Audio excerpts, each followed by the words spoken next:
మీరు ఏ విధంగా ఇచ్చుకోవచ్చు.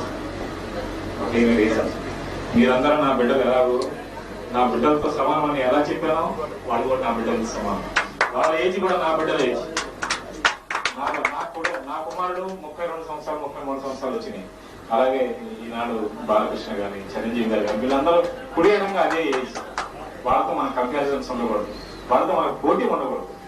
అయితే వాళ్ళకి దూరం చేయండి, లేకపోతే మీరు అంతగా మీరు నష్టపోతే సైలెంట్. అందువల్ల ఎవరితో మీకు పోటీ ఎక్కర్లా. ఈనాడు మనం మన బిడ్డలతో ఏంటండి తన బిడ్డతో పోటీ పడడు. అలాగే వాళ్ళంతా నా బిడ్డలు లాంటి వాడు, వాళ్ళతో నేను పోటీ పెట్టుకోను, మీరు కూడా పెట్టుకోవద్దు. ఇది సభంగా ఆవేదన నివేదన. ఇంత సన్మానం ఇంత ఘనంగా నేను చేసినందుకు అయినా నేను సన్మానాన్ని ఇష్టపడిన మిత్రులందరికీ తెలుసు. వారు కూడా చెప్పారు, జగన్మోహన్ రావు గారు, వెంకటరావు గారు, శ్రీనివాస్ గారు వీరంతా చెప్పారు. అయినా నేను తప్పించుకున్నామని చూశాను ఈసారి కూడా. చాలా కాలం 10 ఏళ్ళు అడుగుతున్నారు, ఏమంటే పెద్దవాడు సెంట్రల్ ప్లేస్ అంటే మేము అన్నీ ఇంత కష్టపడుతుంటే మీరు సన్మానానికి కూడా మీరు ఆలోచించే సభాముఖం కనపడరు ఏమిటండి ఇది. కాబట్టి మీ అందరికీ తెలుసు, నేను పబ్లిక్ ఫిగర్ అయినా I'm more A private person. I'm a private man though I'm a public figure, though I'm a private person. So ఒక షై టైప్ ఆఫ్ పర్సన్. ఈ సభలో అభినందనలు ఇవన్నీ పెద్దగా ఇష్టపడే మనిషిని కాదు. అయినా నేను ఏం సాధించానని అనిపిస్తుంది ఎప్పటికప్పుడు. ఇంకా ఎంతో సాధించాల్సి ఉంది.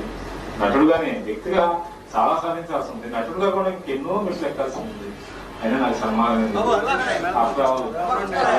I'm also a commoner. మొన్న మన సో మెనీ పీపుల్ అనే ఫీలింగ్ నాలో ఈ సన్మానాలు అంతగానే ఇష్టపడేవాడు కాదు. అయినా తప్పించుకోవాలని ఆ మధ్య బలవంతం చేస్తే సరే ఫోన్ చేయండి, ఎన్నిసార్లు ఇప్పుడు వదిలేమా తర్వాత చేద్దామంటే ఫోన్ చేయండి నేను చెప్తాను. నేను రాజమండ్రి షూటింగ్కి వెళ్ళాను, ఫోన్ చేయకుండా డైరెక్ట్ కాల్ చేసుకొచ్చాను. సో యాక్చువల్లీ కార్నర్డ్ మీరు ఏ విధంగా ఇచ్చుకోవచ్చు. ఒకే రీజన్, మీరందరూ నా బిడ్డలు ఎలాగో నా బిడ్డలతో సమానం అని ఎలా చెప్పానో వాళ్ళు కూడా నా బిడ్డలతో సమానం. వాళ్ళ ఏజ్ కూడా నా బిడ్డల ఏజ్. నా కుమారుడు 32 సంవత్సరాలు 33 సంవత్సరాలు వచ్చినాయి. అలాగే ఈనాడు బాలకృష్ణ గాని చిరంజీవి గారు కానీ వీళ్ళందరూ కుడి విధంగా అదే ఏజ్. వాళ్ళతో మన కంపారిజన్స్ ఉండకూడదు, వాళ్ళతో మనకు పోటీ ఉండకూడదు.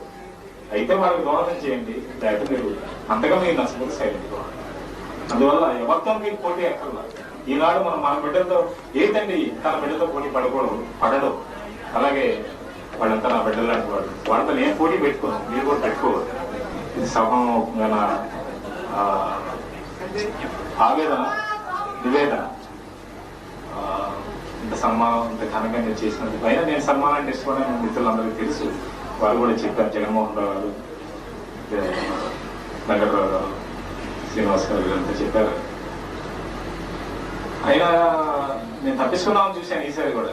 చాలా కాలం 10 ఏళ్ళు అడుగుతున్నారు, ఏమంటే పెద్దవాడు సెంట్రల్ ప్లేస్ అంటే మేము అన్నీ ఇంత కష్టపడుతుంటే మీరు సన్మానానికి కూడా మీరు ఆలోచించే సభాముఖం కనపడరు ఏమిటండి ఇది. కాబట్టి మీ అందరికీ తెలుసు, నేను పబ్లిక్ ఫిగర్ అయినా I'm more A private person. I'm a private man though I'm a public figure, though I'm a private person. So ఒక షై టైప్ ఆఫ్ పర్సన్. ఈ సభలో అభినందనలు ఇవన్నీ పెద్దగా ఇష్టపడే మనిషిని కాదు. అయినా నేను ఏం సాధించానని అనిపిస్తుంది ఎప్పటికప్పుడు. ఇంకా ఎంతో సాధించాల్సి ఉంది. నటుడుగానే వ్యక్తిగా చాలా సాధించాల్సి ఉంది, నటుడుగా కూడా ఇంకెన్నో మిషన్ ఎక్కాల్సి ఉంది. అయినా నాకు సన్మానం ఐఎమ్ ఆల్సో ఏ కామనర్. మొన్న మన సో మెనీ పీపుల్ అనే ఫీలింగ్ నాలో ఈ సన్మానాలు ఇవన్నీ అంతగానే ఇష్టపడేవాడు కాదు. అయినా తప్పించుకోవాలని ఆ మధ్య బలవంతం చేస్తే సరే ఫోన్ చేయండి, ఎన్నిసార్లు ఇప్పుడు వదిలేమా తర్వాత చేద్దామంటే ఫోన్ చేయండి నేను చెప్తాను. నేను రాజమండ్రి షూటింగ్కి వెళ్ళాను, ఫోన్ చేయకుండా డైరెక్ట్ కాల్ చేసుకొచ్చాను. So actually cornered